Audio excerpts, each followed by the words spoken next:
मित्रों नमस्कार। पावन ज्योतिष प्रपात यूट्यूब चैनल पर आप सबका स्वागत है। आज का टाइटल बड़ा महत्वपूर्ण, बहुत रहस्यपूर्ण, बहुत जिज्ञासापूर्ण और बहुत डिमांडेड है। टाइटल का या शीर्षक का नाम है राहु केतु का कार्य दायित्व जानने का आसान नियम। राहु केतु का कार्य दायित्व जानने का आसान नियम, easy rule to know the work responsibilities of Rahu Ketu.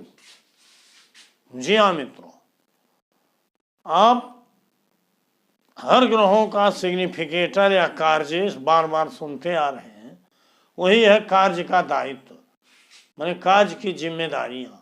किन किन कार्यों की जिम्मेदारी है, किन किन भावों से संबंधित कार्यों की जिम्मेदारी राहु केतु पर है, यही आज का टॉपिक है। आज तक हमने आपने यही जाना है कि प्रत्येक ग्रह जिस भाव में होता है और जिन भावों में उसकी राशियां होती हैं उनका स्वयं का कार्य होता है, और वह ग्रह जिस नक्षत्र में होता है वह नक्षत्र स्वामी जिस भाव में होता है या जिस भाव में उसकी राशियां होती हैं उसका कार्य। उसके बाद वो नक्षत्र के द्वारा हम उसकी टैली करते हैं, उसका प्रॉमिस लेते हैं कि कार्य को सिद्ध कर रहा है नहीं। मेनली ग्रह किस नक्षत्र में है, किस भाव में है, किस भाव में उसकी राशियां हैं, और उसका नक्षत्रेश किस भाव में है, किस भाव में उसकी राशियां हैं। यही इन्हीं भावों का उत्तरदायित्व, इन्हीं भावों की जिम्मेदारी, इन्हीं भावों का सिग्निफिकेटर या उन्हीं भावों का कार्य होता है प्रत्येक ग्रह। लेकिन राहु केतु अलग ही अपना व्यवहार रखते हैं, अलग ही उनकी कार्य है और उनका इनसे विस्तृत कार्य है। गुरुवर के.एस. कृष्णमूर्ति जी ने लिखा था स्वयं कि nodes are stronger than other planets, मतलब ये छाया ग्रह अन्य ग्रहों के अपेक्षा ज़्यादा शक्तिशाली होते हैं, बलवान होते हैं, मजबूत होते हैं। तो इनका कार्य क्षेत्र भी विस्तृत है, इसको जानना आज का विषय है। और जब तक राहु केतु के बारे में विस्तृत जानकारी हमको आपको नहीं होगी तब तक ज्योतिष का अध्ययन अधूरा है। और जो भी फलादेश है वो पूरा इसलिए नहीं है कि प्रायः राहु केतु का प्रभाव ज़्यादा रहता है, ज़्यादा भावों पर रहता है, ज़्यादा कार्यों पर रहता है, तो उनको डिनाई नहीं किया जा सकता, न अवॉइड किया जा सकता। मित्रों, उसी को विस्तार से हम समझेंगे कि राहु केतु की क्या विशेषता है, किन भावों की सिग्निफिकेंस।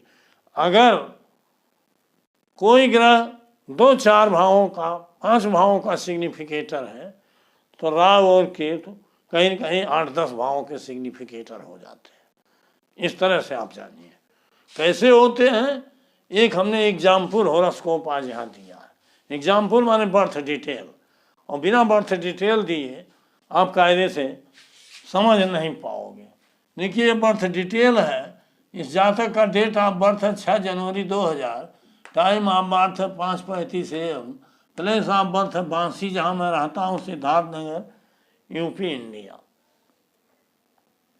अब इसका हमने लग्न निकाला तो धनु लग्न की कुंडली आई। लग्न कुंडली ऊपर है और कस्प कुंडली देखो नीचे है। लग्न कुंडली में और कस्प कुंडली में राशियां नहीं बदली हैं, लेकिन ग्रह कुछ इधर से उधर हुए हैं, आप स्वयं देख लीजिए। तो ग्रहों की स्थिति भिन्न भिन्न हो गई है, जो बदलते हैं नियम है।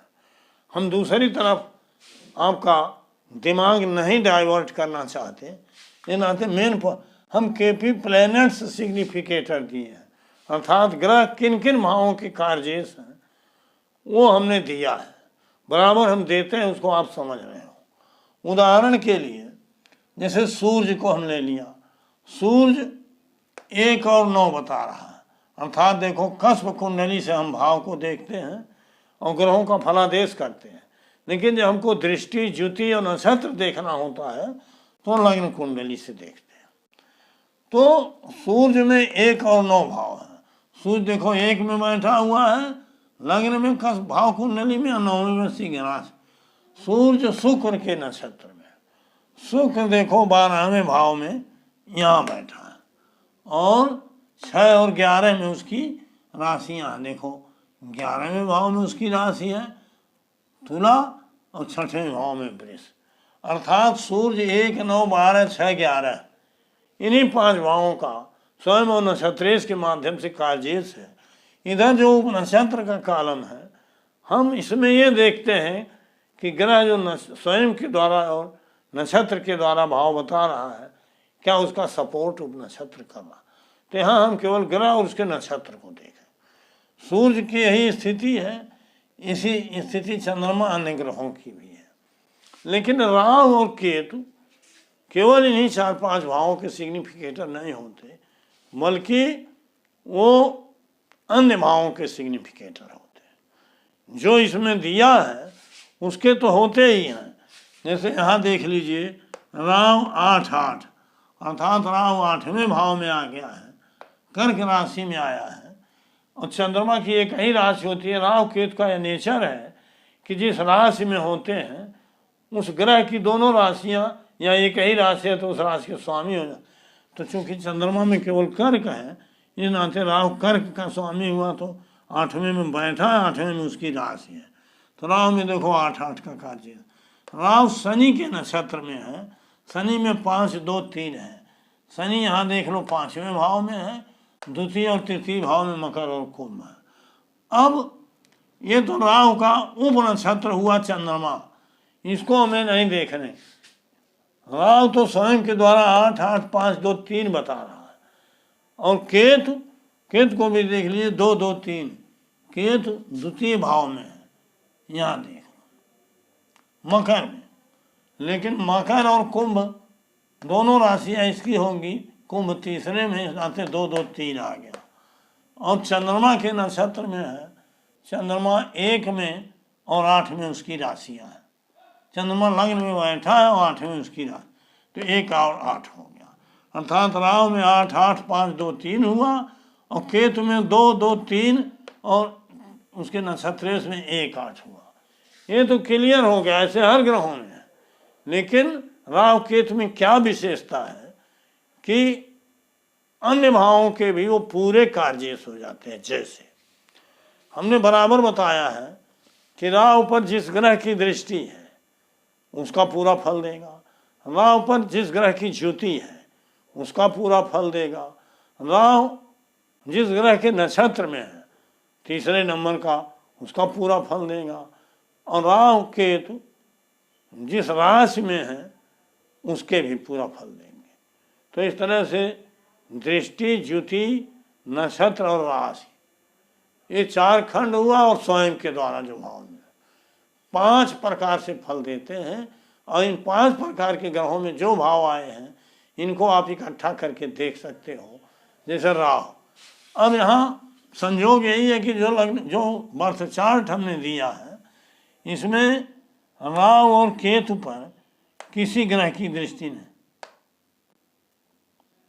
देखिए शनि यहाँ केतु, किसी ग्रह की दृष्टि नहीं है, क्योंकि हमने अंशात्मक डिग्री देखा तो नहीं है, और राहु पर भी किसी की नहीं है, केतु के साथ किसी की ज्योति नहीं है, और राहु के साथ किसी नहीं। तो किसी की ज्योति या दृष्टि होती तो उसके भी पूरे भावों को लेते हैं।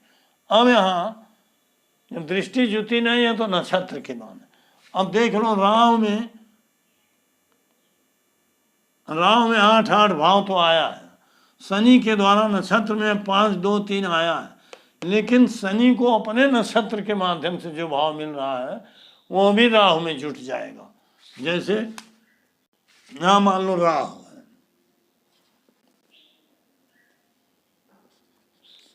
राहु में देखिए 8-8 आया है, शनि के नक्षत्र में है 5, 2, 3 आया है,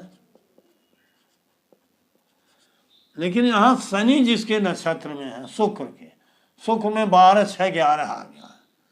शुक्र में 12, 6 इनका भी कार्य राहु हो जाएगा। राहु जिस राशि में है, यहाँ देखो राहु कर्क में है, तो चंद्रमा में भी 1-8 है, 1-8 का भी कार्य हुआ, और चंद्रमा जिसके नक्षत्र में है केतु के 2 2 3 का भी कार्य 2 2 3 अर्थात 8 8 5 2 3 12 6 11 8 2 2 3। और अगर किसी ग्रह की दृष्टि होती, जैसे मान लीजिए सूर्य की होती, तो सूर्य में 1 9 12 6 11 इसमें इसी में जुड़ जाता। तो और ज्योति अगर किसी को होती, मान लीजिए मंगल की ज्योति हो गई, तो मंगल में 2 5 12 और फिर 8 8 नक्षत्र के, तो ये भाव भी जुड़। इस तरह से आप इसी में देखो दृष्टि ज्योति नहीं है, फिर भी 3 2 5 3 8 2 10 2 12 अर्थात 12 भाव, इसमें कई भाव बराबर शामिल हैं। 12 भाव होते हैं, लेकिन मानक अगर 16 भावों के भी कार्य होंगे और एक भाव का 2 बार 3 बार कार्य होगा, तो आप सोच लो कि उसकी जिम्मेदारी उस भाव की ज़्यादा बढ़ जाएगी। इसी तरह से केतु में है, केतु में मान लीजिए 2 2 3 तो स्वयं के द्वारा और चंद्रमा के द्वारा 1 8 आया है, लेकिन यही केतु में अगर आप देखिए 2 2 3 2 2 3 और चंद्रमा उसका नक्षत्रेश है तो 1 8 हो गया 1 8। और चंद्रमा नक्षत्रेश है, चूंकि केतु पर भी और राहु पर किसी की दृष्टि नहीं है, ज्योति नहीं है, तो चंद्रमा 1 8 तो यह है दे रहा है, लेकिन केतु के नक्षत्र में चंद्रमा 2 2 3 भी इसमें आ जाएगा 2 2 3। और चंद्रमा किस राशि में है यहाँ देख लो, धनु राशि में है। तो धनु का बृहस्पति जो है, इसमें ये 6 भाव आए हैं, बृहस्पति में 4 1 4 और नक्षत्र के माध्यम से 2 2 3 अर्थात 3 2 5 3 8 3 11 3 14 भाव तो ऐसे मिले। अगर किसी की दृष्टि होती जैसे राहु में, तो उसके भी 4 5 भाव नक्षत्र के माध्यम से, फिर ज्योति किसी की होती तो उसके भी, अर्थात 12 14 15 भाव का सिग्निफिकेटर हो जाते हैं राहु के। अब आप सोचिए कि एक जनरल ग्रह, मित्रों आगे बता रहा हूँ और बढ़िया बातें बताऊंगा। आपसे अनुरोध है कि अगर मेरे चैनल को अब तक सब्सक्राइब नहीं किए हैं तो नीचे का सब्सक्राइब बटन पुश करिए, बेल के आइकन को क्लिक करके आल के बटन पर पुश कर दीजिए, ताकि प्रत्येक वीडियो का नोटिफिकेशन शीघ्र आप तक पहुंच जाए। और वीडियो पसंद आवे लाइक करिए, मित्रों को शेयर करिए और एक प्यारा कमेंट मेरे खुशी के लिए इसलिए दीजिए, मैं उसका जवाब भी देता हूं, आप उसके गवाह साक्षी हो, बराबर देता हूं और आपको पसंद भी आएगा और आपके रुचि के अनुसार आपके सवालों का जवाब मिलेगा। आने वाली वीडियो भी हम उसी अनुसार देते रहते हैं। तो वीडियो को स्किप करके मत भगाइए, पूरा वीडियो देखिए, तभी आपको जानकारी मिलेगी, जानकारी का लाभ मिलेगा। तो आइए आगे देखते हैं। अब Rahu Ketu nodes are stronger than Anant, मतलब जहां चंद्रमा में केवल स्वयं के द्वारा 1 8 और केतु के द्वारा 2 2 3 है, हमने बताया। स्वयं और नक्षत्र के द्वारा 5 भाव है, सूर्य में 3 2 5 भाव है, मंगल में 3 2 5 भाव है। लेकिन राहु केतु में अगर दृष्टि और ज्योति होती तो ये भाव 14 से बढ़ के 20 22 हो जाते। अब इसमें हो सकता है कि एक भाव 2 बार 3 बार आए हों, तो आप खुद सोचिए कि जिसमें 20 22 भावों की जिम्मेदारी हो, 16 भावों की जिम्मेदारी हो और एक भाव 2 2 3 3 बार आए हों, तो उस भाव की ज़्यादा जिम्मेदारी है। अर्थात दृष्टि का ज्योति का तो फल मिलता ही है, लेकिन जो भाव बार बार आ रहे हैं, रिपीट कर रहे हैं, उनका भी फल ज़्यादा मिलता है, चाहे अच्छे हैं चाहे बुरे हैं। इसी नाते शुभ अशुभ दोनों भावों का समन्वय होता है राहु केतु के फल में। वो किसी के नक्षत्र में है कि कोई उनके नक्षत्र में है, तो जो पूरे भाव राहु केतु के हैं वो उस ग्रह में आ जाएंगे अपने आप, ऐसा प्रभाव होता है। तो इस तरह से पूरी कुंडली में आधे से ज़्यादा फल राहु केतु का मिलता है। इसी नाते अधिकतम लोग परेशान रहते हैं, क्योंकि बड़ी रेयर स्थितियों में, कम स्थितियों में राहु और केतु हर तरफ से शुभ फल ही देते हैं। तो मित्रों, अशुभ फल की संख्या इसी नाते ज़्यादा है, जबकि अन्य ग्रहों के द्वारा भी है, लेकिन राहु केतु के नाते अधिकतम है। इस नाते मैं अपना अनुभव बता रहा हूँ कि मेरे पास जो भी लोग अपना भाग्य भविष्य दिखवाने आते हैं, उसमें अधिकतम लोग राहु केतु से पीड़ित होते हैं, या 8वें भाव की का जिनका उदित हो गया है, 8वें भाव का प्रभाव है, वो लोग भी ज़्यादा पीड़ित हैं, वो भी दिखाने आते हैं। तो मित्रों, राहु केतु को अन्यथा लेना, और जो प्रचलन में है राहु केतु पर कोई ध्यान नहीं देता, तो ज्योतिष की सही लाभ नहीं मिलेगा। अगर आप भी परेशान हो अपने जीवन में और कोई भी उपाय करने के बाद सफलता नहीं मिल रही है, तो राहु केतु का अध्ययन जरूरी है। और इस तरीके से राहु केतु के सभी फलों को कंसोलिडेट करके और उसके आधार पर रिजल्ट लीजिए और एक सक्षम उपाय करिए। तो मित्रों, अगर आपको ज़रूरत हो, अगर आप जानते हो कि मैं उस लायक हूँ, तो मुझसे परामर्श कीजिए। मैं आपको उचित परामर्श भी दूंगा और समाधान के लिए उचित उपाय भी बताऊंगा। क्योंकि वीडियो लंबा हो रहा है, इस नाते आज का टॉपिक यहीं समाप्त करता हूँ। बहुत बहुत धन्यवाद, हार्दिक शुभकामनाएं।